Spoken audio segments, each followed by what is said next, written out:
Standard 9, we are aware that Portia has been confused regarding her wedding.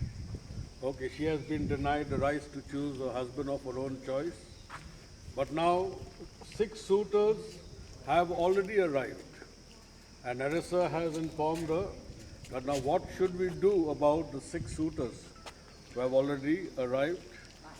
So then Portia says, I pray thee overname them. I request you to name these people, and as thou namest them, I will describe them, and according to my description level at my affection.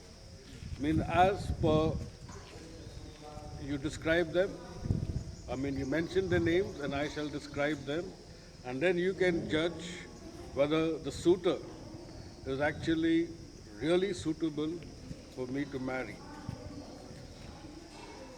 So Narassa says, first there is the Neapolitan prince. Then Portia says, aye, that's a colt indeed, for he doth nothing but talk about his horse, and he makes it a great appropriation to his own good parts, that he can shew him himself. I am afeard, my lady, his mother played false with a smith.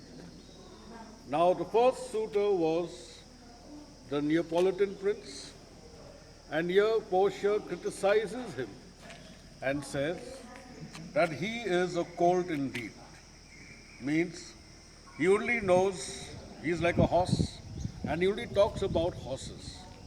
All his conversation is only dealing with horses, and he takes a great pride and talking to people that he can shoe the horse himself. Now remember, in those days, there were 2 sections of people. You had the upper section and the lowest section. So certain work was done by the lower section people, like the shoe, which is put at the foot of the hoof of the horse. That is done by a blacksmith. Now that is considered to be a very low type of job. But this prince of Neapolitan, he feels very great when he talks about his horses and horses and horses and horses. And he also feels great that he can shoe the horse himself.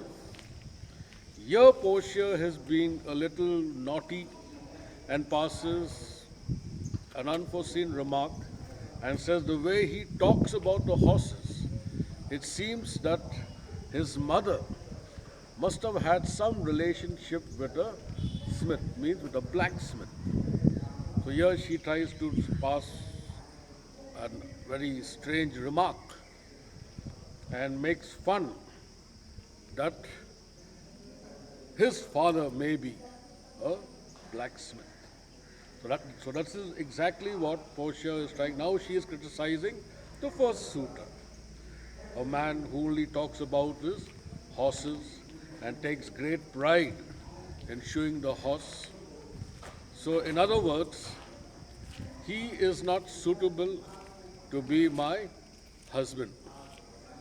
So here, according to her comment past, we come to know that she rejects the first suitor. Now we come to the second one, Narissa. Then there is the County Palatine. Then again Portia criticizes the second one. He doth nothing but frown.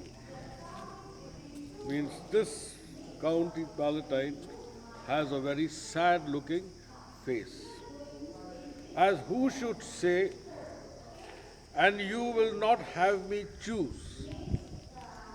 He says, how can you expect me to marry a person who is always sad?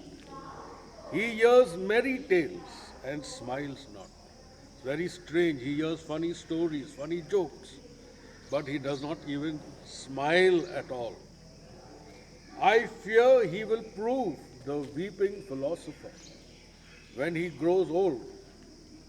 being so full of unmannerly sadness in his youth. So now can you imagine the same young prince?